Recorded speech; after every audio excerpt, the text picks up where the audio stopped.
अगर मैं आपसे कहूं कि एक गरीब कांवड़िया जिसने नंगे पांव सैकड़ों किलोमीटर चलकर हरिद्वार से गंगाजल लाया, उसका सबसे बड़ा दुश्मन रास्ते का तूफान नहीं बल्कि एक ऐसा इंसान बना, तो क्या आप यकीन करेंगे? गांव बस कुछ ही किलोमीटर दूर था। माँ मंदिर में दीपक जला चुकी थी। बच्चे हर हर महादेव के जयकारे लगा रहे थे।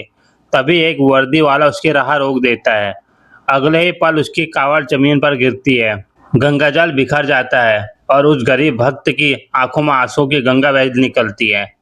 लेकिन उस दिन वहां कुछ ऐसा हुआ जिसे देखकर हर कोई कहने लगा, भोलेनाथ अपने भक्त को कभी अकेला नहीं छोड़ते।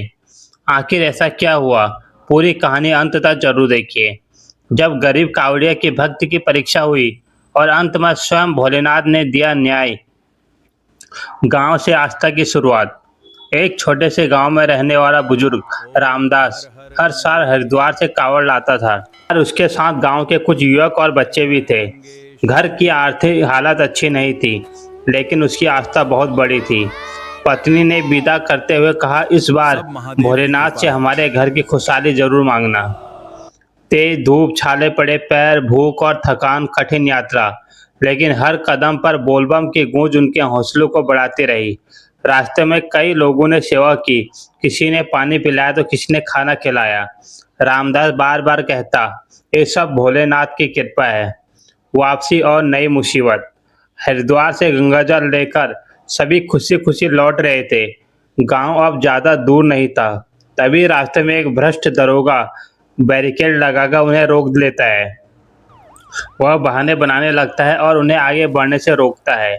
रामदास हाथ जोड़कर कहता है, साहब बस कुछ किलोमीटर बाद हमारा गांव है, कृपया करके हमें जाने दीजिए। लेकिन दरोगा उसकी एक भी बात नहीं सुनता। सबसे दर्दनाक पल।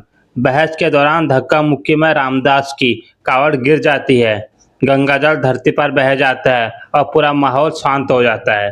रामदास वही जमीन पर बैठकर रो पड़ता है, हे भगवान, भोलेनाथ मैं हार गया, मैं आपकी सेवा पूरी नहीं कर पाया। यह दृश्य देखकर बाकी कावड़ियों की आंखें भी भर जाती है।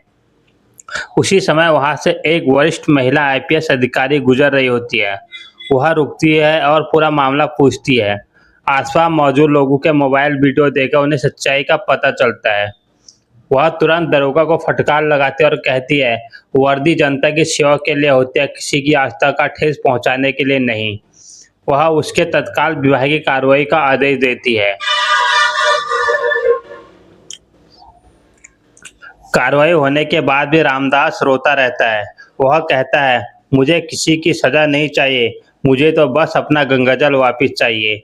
चारों तरफ सन्नाटा छा जाता है। किसी के पास उसके दर्द का जवाब नहीं होता है। अचानक तेज हवा चलती है और मंदिर की घंटियां अपने आप बजने लगती हैं।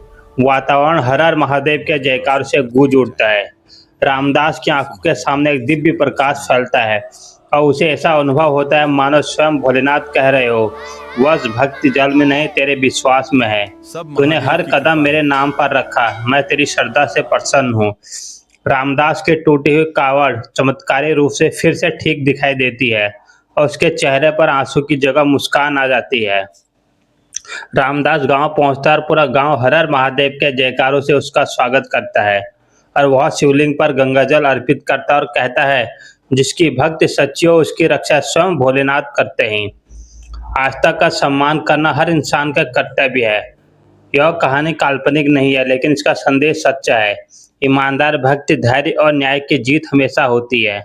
अगर आपको कहानी पसंद आए तो हर हर महादेव जरूर लिखें और वीडियो को शेयर करें और कमेंट में बोल बम के नारा जरूर होना चाहिए। भोलेनाथ आप सब पर अपनी कृपा बनाए रखें। तब तक के लिए जय भोलेनाथ।